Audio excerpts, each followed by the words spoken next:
C'est pour la gloire, mais ça se challenge pour la bien. gloire. C'est un drôle de club. Hein. C'est un club qui est un peu foiré, ça. Une déviance vraiment de si ça vient du dirigeant, c'est pour me rendre plus productif. Bonjour, bienvenue sur ASAP, le média de l'entreprise qui bouge. Comme vous le savez, ici on parle de santé, de sport et de bien-être en entreprise. Alors aujourd'hui, je rencontre les deux frères Auger, Pierre et Hugues, les fondateurs de Biped. Ils nous reçoivent chez Helena Santé, leurs clients, acteurs majeurs de la santé et de l'accompagnement pour les personnes âgées. Aujourd'hui, on va parler d'un sujet qui est de plus en plus important pour les entreprises, comment faire bouger, comment mettre en mouvement les salariés dans leur quotidien, et cela sans contrainte. Messieurs, comment est né Biped ? Biped, c'est né donc entre deux frères, Pierre et Hugues. On avait envie depuis nos études supérieures d'entreprendre dans le domaine du sport, d'entreprendre ensemble déjà dans le domaine du sport. Donc c'est vraiment né de là, passion pour le sport. Et à quel moment vous vous êtes dit il y a vraiment quelque chose à faire sur la solution Biped ? On va en parler après, mais quel a été vraiment le déclic ? Sur cette solution-là, on a créé l'entreprise en octobre 2022. Entre octobre 2022 et octobre 2023, on a fait une succession d'échanges avec des dirigeants, des collaborateurs, des experts de la santé, du sport d'entreprise. On avait interrogé notamment François Carré, qui est un cardiologue au CHU de Rennes et qui vraiment milite au quotidien pour l'activité physique dans le quotidien de tout ça chacun. Okay. Et donc à force d'échanger, on avait mis le doigt sur une solution ludique autour de l'activité physique en entreprise, et donc c'est là qu'est née l'idée du challenge, donc là, octobre 2023, quoi. Un an après qu'on ait créé la société.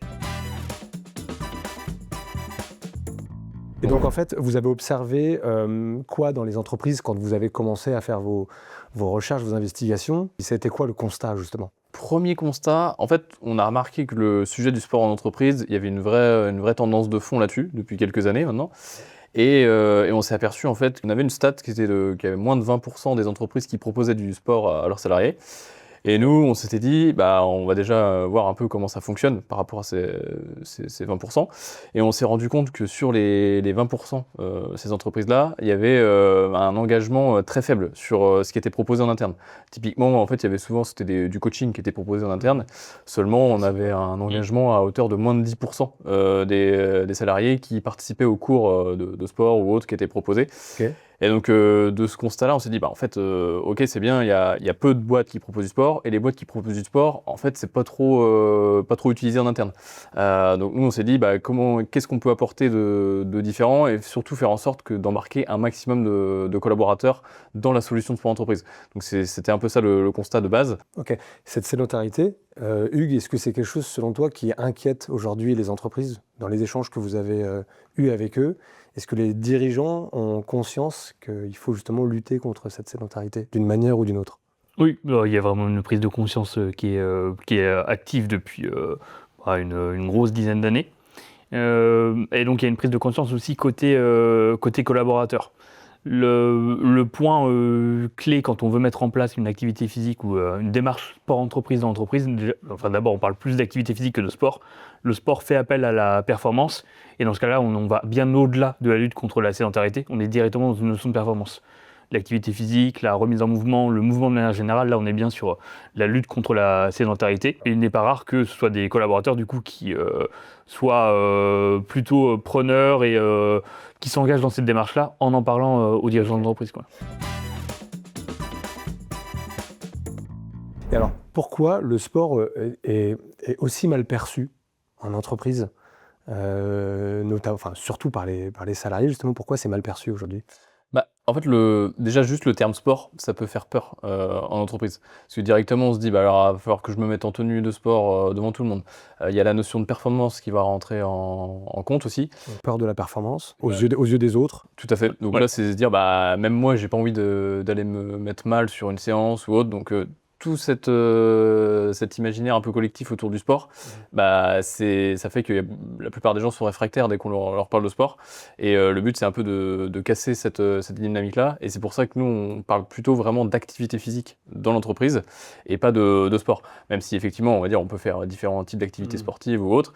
Mais la dynamique globale, c'est de dire, on va bouger dans son quotidien, faire de l'activité au-delà du simple sport. C'est pour ça qu'on n'amène pas le mot, enfin, en tout cas, le terme sport. Le terme sport, le terme performance. Il peut y avoir quand même aussi dans l'esprit des gens peut-être le fait qu'il y ait une contrainte supplémentaire. On m'impose encore quelque chose Oui. quand ça vient du dirigeant? Ouais. Oui, il y a ça. Il y a pour le coup la déviance, et du coup on arrive dans une déviance vraiment de si ça vient du dirigeant, c'est pour me rendre plus productif, que je travaille plus, que mon travail ait une valeur ajoutée encore plus importante que celle qu'il peut avoir déjà. Et donc pour ça que dans la démarche, là, dans la façon dont en tout cas nous on l'entend aujourd'hui, on est sur une démarche beaucoup plus où le collaborateur doit être partie prenante de sa remise en mouvement, de sa pratique d'une activité physique dans le quotidien. Et que ce ne soit pas uniquement une demande de dirigeant qui impose quasiment aux salariés, ce qui a pu se faire auparavant, il y a quelques années, quand on disait nous, dans notre entreprise, on a une proposition d'un coach tous les mardis midi qui va proposer une séance. Et là, le salarié pouvait se sentir parfois un peu dans l'obligation de participer à cette séance pour être bien vu de la part du dirigeant ou des équipes, quoi. On passe à bipède.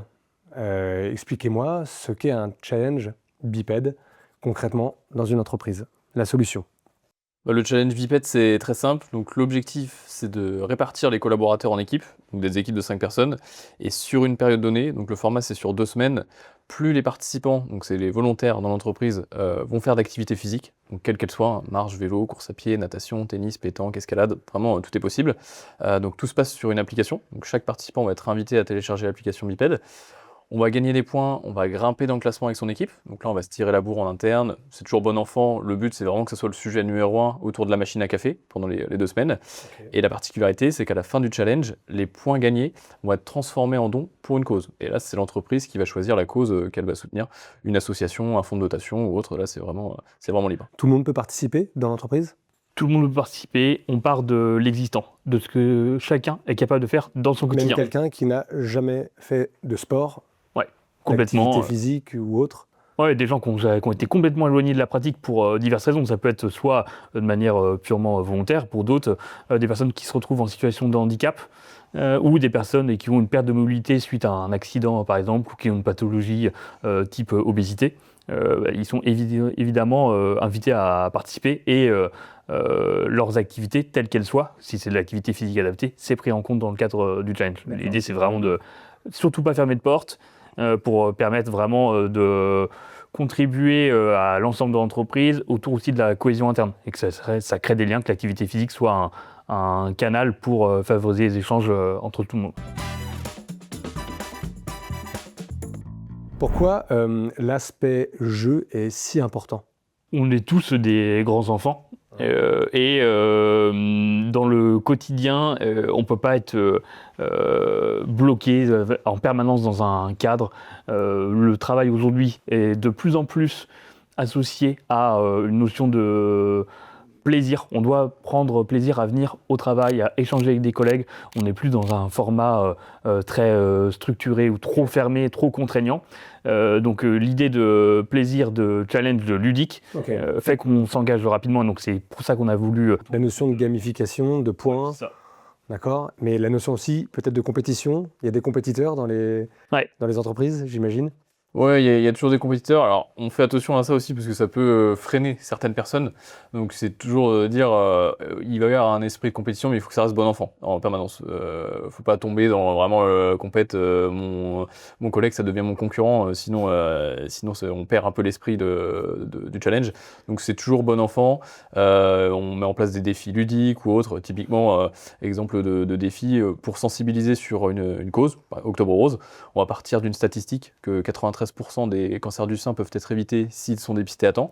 Et là, on va dire, c'est le défi du 93. Donc là, on dit, voilà, si vous faites 93 répétitions d'un mouvement sportif, type squat, abdos, pompe, 93 minutes de marche ou 93, faut être créatif, et bah là, ça fonctionne aussi. Et donc là, on embarque aussi les gens de cette façon-là.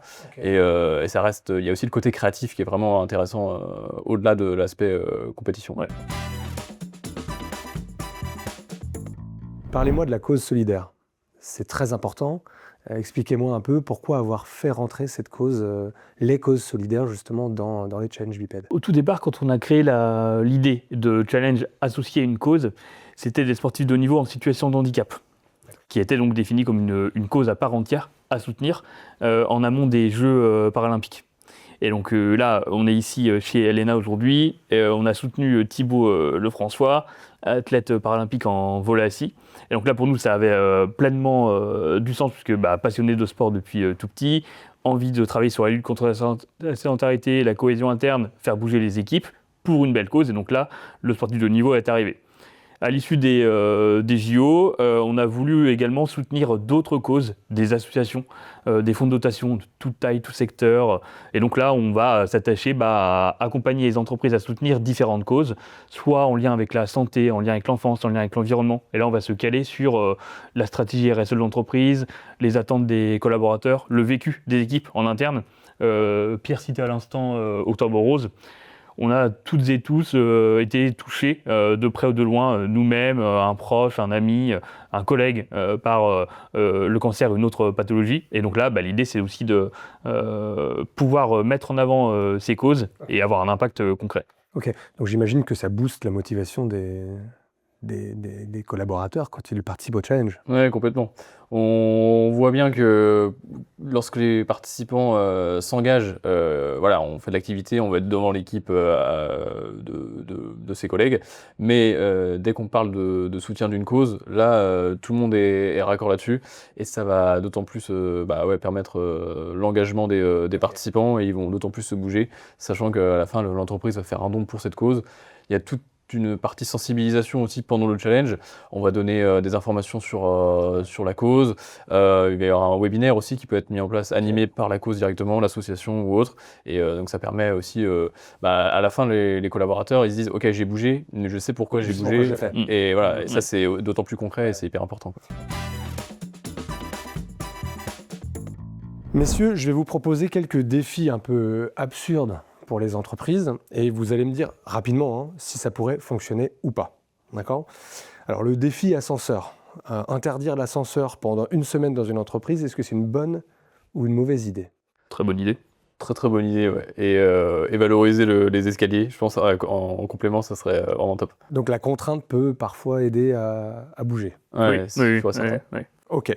La réunion debout, si toutes les réunions de moins de 30 minutes se faisaient debout. Très bonne idée.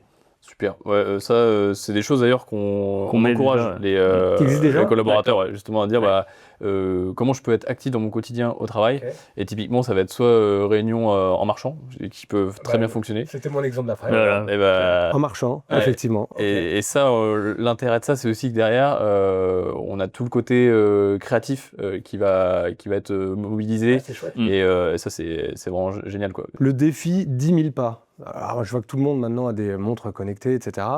Regarde un peu ces 10 000 pas à la journée, là.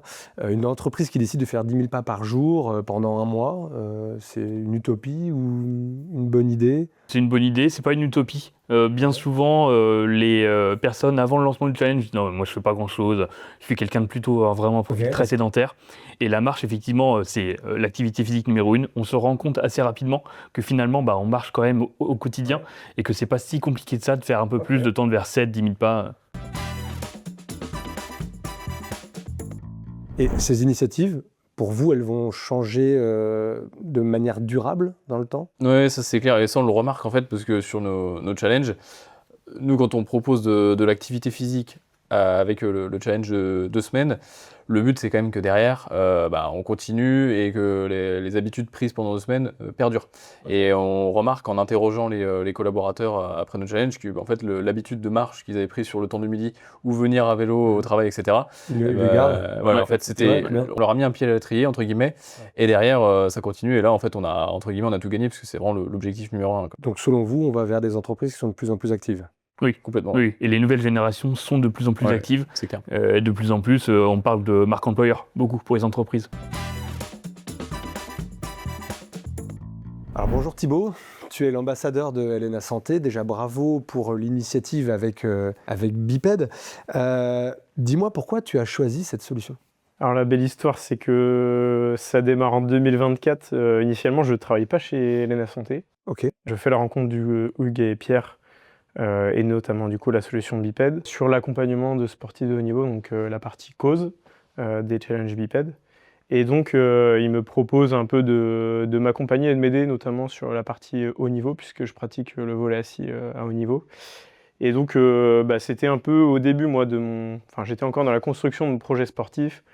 Je recherchais des partenaires, évidemment, sur la partie logistique, et voilà, pour le financement, etc. Et voilà, la rencontre s'est faite un peu comme ça, initialement.